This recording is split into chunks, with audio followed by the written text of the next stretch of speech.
Awal Juli tahun lalu, peristiwa tragis dialami oleh Retno Ningtri yang menjadi korban kecelakaan tabrak lari di Jalan Overpass Mahanan Solo. Hingga kini pelaku belum juga terungkap. Rekaman CCTV saat kejadian belum juga membawa polisi untuk menemukan pelaku penabrakan.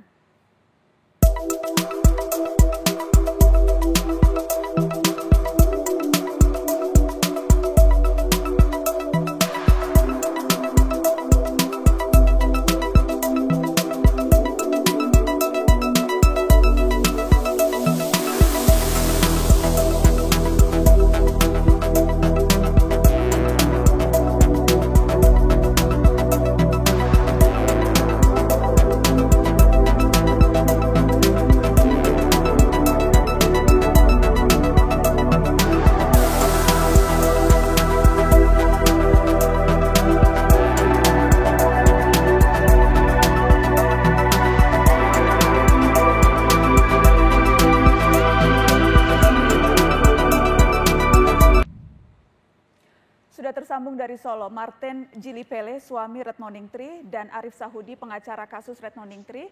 Dan saya juga nanti akan menghubungi Kapolresta Surakarta, Kombes Andi Rifai. Saya ingin menyapa Pak Martin dan Pak Arif. Selamat malam, Assalamualaikum. Waalaikumsalam warahmatullahi wabarakatuh. Baik, apakah Pak Kapolresta sudah terhubung? Selamat malam, Pak Andi. Baik, saya terima kasih sudah bergabung. Pak Kapolresta, saya ingin ke Pak Martin dulu. Pak Martin, apakah sudah ada perkembangan dari kasus Ibu Retno Ningtri almarhumah, Pak, yang peristiwanya terjadi hampir setahun silam? Ya, sampai sekarang tidak ada yang titik terang, tidak sampai mana jelas. Tidak ada informasi atau tidak ada tambahan yang Anda dapatkan begitu Pak? Tidak ada tambahan informasi sama sekali perkembangan kasusnya? Tidak ada, itu dari pertama sampai sekarang itu selalu laporannya penyelidikan sama penyelidikan, cuma itu terus.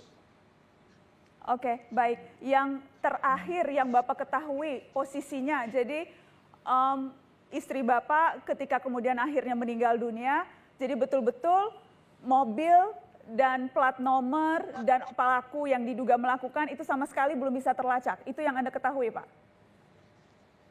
Itu dari pertama sampai sekarang itu belum bisa dilacak. Jadi antara Disub sama Kapolresta Surakarta itu kayaknya kerjasama. Jadi tutupnya rapat sekali. Bagaimana Bapak?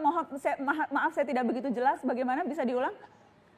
Itu antara di Surakarta sama Kapolres Surakarta itu tidak bisa terungkap, jadi tutupnya antara kerjasama, jadi tutupnya rapat sekali. Baik, Pak Arif, apa yang bisa Anda tambahkan? Anda pengacara keluarga, apa yang bisa Anda tambahkan Pak dari kasus ini? Apakah memang ada kejanggalan-kejanggalan yang Anda lihat? Yang pertama yang jelas, yang janggal dari sisi hukum itu jelas Mbak. Karena peristiwanya itu 1 Juli, kemudian ada SPDP, itu bulan Juli dinyatakan adalah penyidikan. Kemudian pada bulan Oktober itu juga penyidikan. Tapi bulan Desember, bulan Januari, kemudian Mei kembali ke penyelidikan. Ini SPDP yang diterima oleh Pak Martin. Dari sisi situ kelihatan betul peristiwa ini ada kejanggalan. Yang kedua adalah dalam peristiwa ini kan CCTV itu bukan hal yang utama. Karena terbukti sebelum ada CCTV, polisi itu mampu menyelesaikan peristiwa-peristiwa kecelakaan yang dulu-dulu. Ini yang titik poin yang ingin kita sampaikan. Oke, jadi Anda mau mengatakan bahkan tanpa CCTV pun seharusnya bisa dengan mudah diketahui, begitu Pak Arif? Iya, karena banyak peristiwa-peristiwa pidana, teroris ataupun apapun dimanapun itu kan tertangkap semua. Polisi kan luar biasa dididik untuk bisa menyelesaikan kasus-kasus itu. Oke. Yang sulit pun terbukti bisa.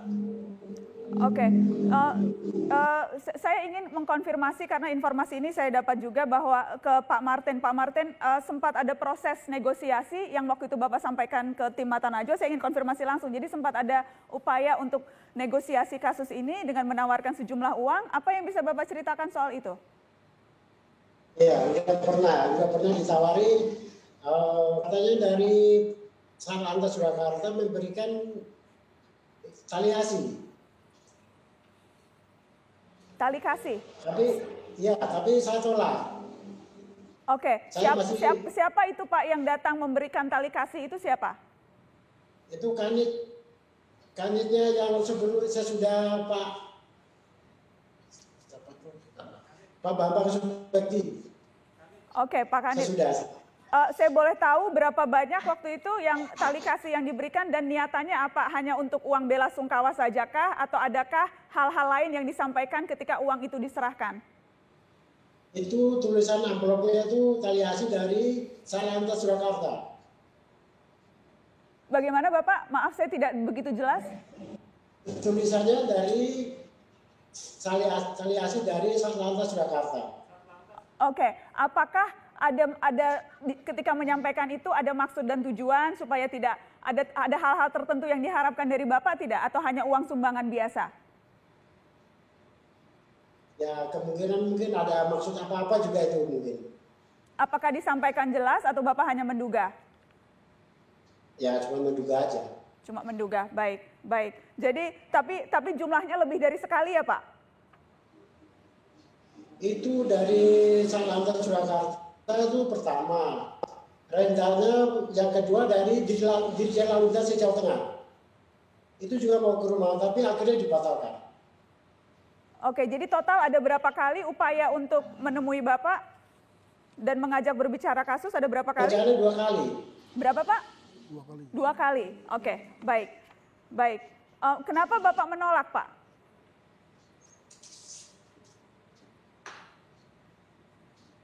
Pak Martin? Baik, tampaknya... Yang pertama dari, Baik, kita akan berusaha untuk memperbaiki jalur komunikasi kami ke Solo, tapi untuk sementara saya akan menghubungi Pak Kapolresta Surakarta Kombes Andi Rifai. Pak Andi, bagaimana update penyelidikan dan penyidikan yang dilakukan oleh kepolisian Pak terkait kasus tabrak lari ini?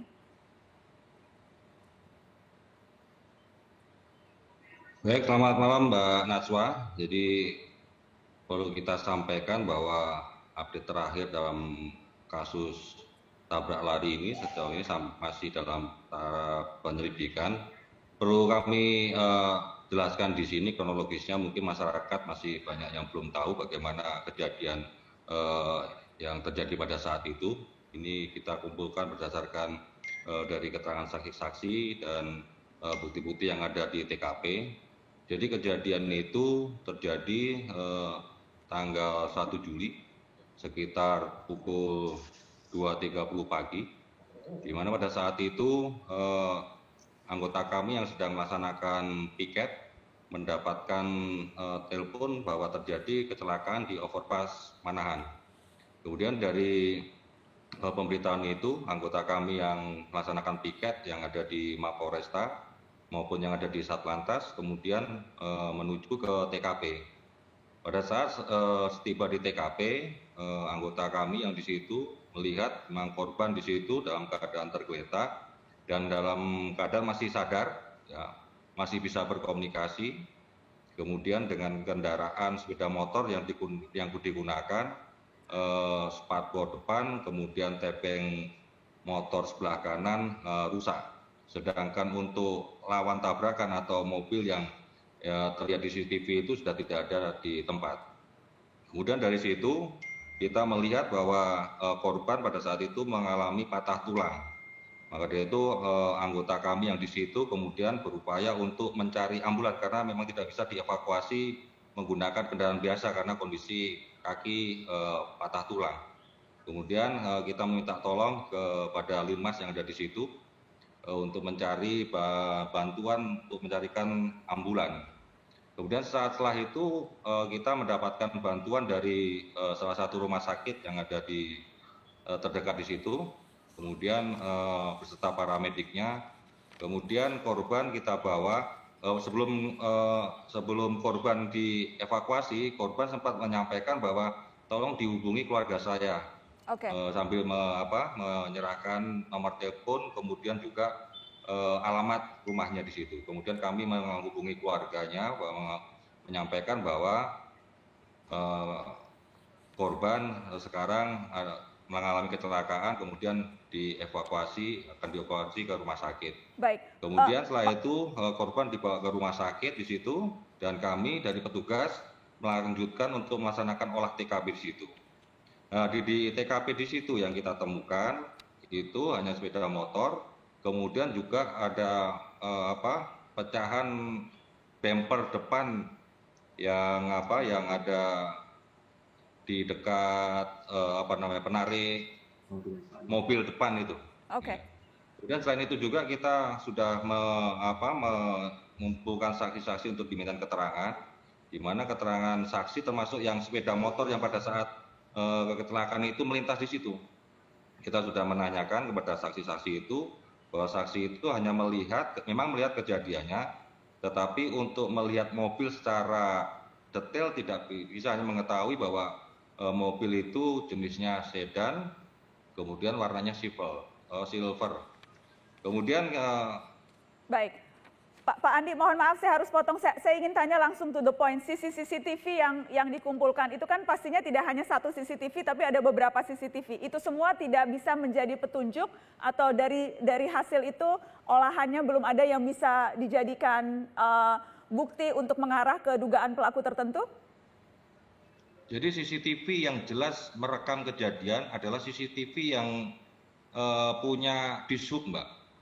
Jadi CCTV ini bisa zoom secara detail apabila live atau langsung. Tetapi apabila sudah terekam di DVR, pada saat kita zoom kualitasnya akan pecah, Mbak, sehingga kita tidak bisa mengidentifikasi secara jelas untuk identitas plat nomornya itu. Dari situ kita sudah mengumpulkan CCTV, baik itu yang sebelum kejadian, kemudian setelah kejadian yang dimungkinkan pelaku itu melintasi, Mbak. Tetapi memang yang kualitas yang bisa kita lihat untuk mengidentifikasi hanya yang ada di overpass itu. Yang jalan-jalan yang lain hanya terlihat melintas saja, tidak bisa melihat secara jelas itu. Oke, baik. Kita akan break, tapi saya masih penasaran karena sempat ada informasi bahwa ada saksi yang menemukan plat nomor mobil. Saya ingin tanya hal itu setelah pariwara, tetap di Mata Najwa.